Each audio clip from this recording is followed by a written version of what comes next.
Vous savez, quand on pense à l'hygiène dans un hôpital, on imagine tout de suite les médecins, les infirmières, mais on pense rarement à la personne qui conduit le camion de la blanchisserie. Et pourtant, ce chauffeur, c'est un maillon absolument essentiel. Aujourd'hui, on va voir ensemble pourquoi son rôle est bien plus stratégique qu'on ne le croit. Voilà, tout est dit dans cette phrase. C'est la clé de tout. Il faut vraiment oublier l'image du simple transporteur. Le chauffeur, c'est le visage de l'entreprise. C'est souvent le premier et le seul contact humain que le client aura. Son professionnalisme, sa ponctualité, et bien tout ça, ça forge l'image de tout le service de blanchisserie. Alors, voilà notre programme. On va d'abord voir pourquoi on dit qu'il est la vitrine. Ensuite, on va plonger au cœur de sa mission, la collecte et la livraison. Puis, on décortiquera sa feuille de route, qui est réglée à la minute près. On découvrira ses outils de travail qui sont assez incroyables. Et enfin, on comprendra pourquoi il est vraiment ce maillon essentiel. C'est parti. Allez, on commence par le premier point, le chauffeur comme vitrine de la blanchisserie. C'est vraiment l'idée du premier contact avec le client. Ce qu'il faut vraiment comprendre, c'est que la qualité pour un client, ce n'est pas juste du linge bien blanc et bien plié. Non, l'impression de qualité, elle passe aussi et surtout par l'humain. L'attitude du chauffeur, son sérieux, sa ponctualité, tout ça, ça construit la confiance.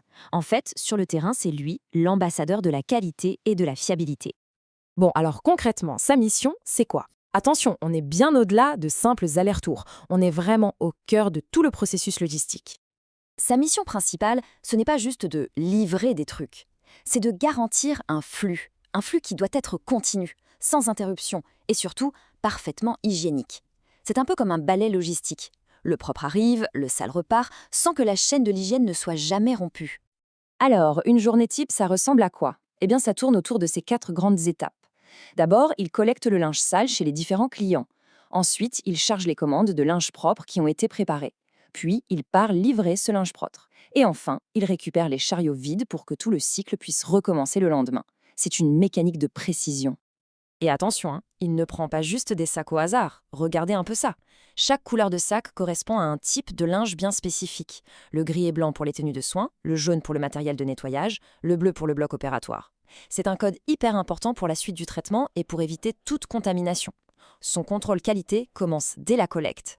Et c'est là qu'on touche à son rôle de gardien de l'hygiène. Un sac est ouvert, il ne le prend pas. Point.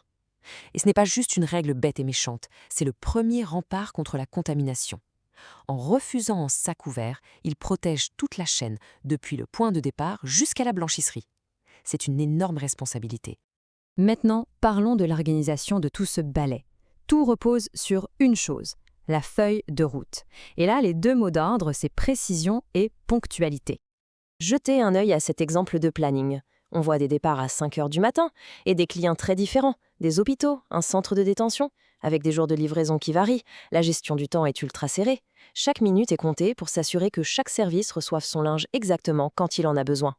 Alors, avec une telle organisation, quel est l'objectif en termes de retard de livraison? La réponse est sur l'écran, c'est zéro. L'exigence est totale, on ne peut pas se permettre d'être en retard. Un seul retard peut bloquer le fonctionnement de tout un service de soins. Donc, la ponctualité, ce n'est pas une qualité, c'est une obligation. Mais pour être aussi performant, il faut du bon matériel. Et vous allez voir que le camion du chauffeur, c'est bien plus qu'un simple véhicule. C'est un véritable outil au service de l'hygiène. Non, ce n'est vraiment pas un camion comme les autres. On parle d'un camion caisse-ségine. Regardez, un plancher spécial en résine, facile à laver, avec des siphons pour l'évacuation. Une cloison amovible, ça c'est crucial, pour séparer physiquement le linge propre du linge sale. Et même un système de désinfection intégré directement dans le camion. Chaque détail a été pensé pour une seule chose, éviter la contamination. Et pourquoi un camion aussi sophistiqué? Eh bien, c'est à cause de ça, la norme RABC. Pour faire simple, c'est un système qui analyse tous les risques de contamination microbienne du linge à chaque étape. Et le transport, c'est justement identifié comme une étape critique, un moment où le linge propre pourrait être recontaminé. Donc voilà, le point vraiment important à retenir, c'est que le camion n'est pas juste un moyen de transport. C'est un outil actif dans la chaîne de l'hygiène. Il est conçu pour s'assurer que le linge qui sort parfaitement propre de la blanchisserie arrive tout aussi propre chez le client. C'est une garantie. Alors, si on met tout ça bout à bout, on arrive à une conclusion qui me semble assez évidente. Le chauffeur, c'est beaucoup, beaucoup plus qu'un simple livreur. C'est un maillon essentiel. Après tout ce qu'on vient de voir, sa rigueur, sa ponctualité, sa connaissance des règles d'hygiène, ses outils, est-ce qu'on peut encore penser que c'est un simple livreur? La question, évidemment, elle se pose même plus. La réponse est non. Bien sûr, un chauffeur de blanchisserie hospitalière, c'est un vrai logisticien. C'est un garant de l'hygiène. Et c'est, comme on l'a dit, l'ambassadeur de son entreprise. Alors la prochaine fois que vous croiserez un de ces camions, souvenez-vous qu'il ne transporte pas que du linge. Il transporte un élément vital pour la sécurité et le bien-être de centaines de personnes.